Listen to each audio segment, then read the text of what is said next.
খোকা বসে আছিস? হ্যাঁ আমার একটা কাজ করে দিবি? হ্যাঁ বলুন।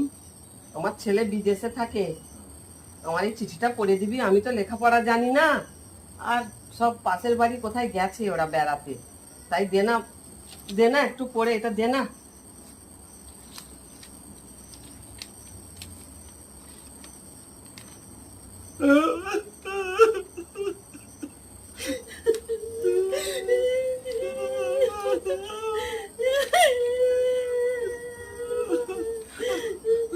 কি হলো রে?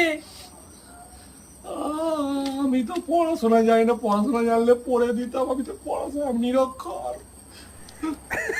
তুই এতক্ষণ থেকে আমাকে এই ভয় থাকলি? ছেলে হয়েছে সব, লেখাপড়া জানে না অত বড় ছেলেটা, সে যে গুজে বসে আছে।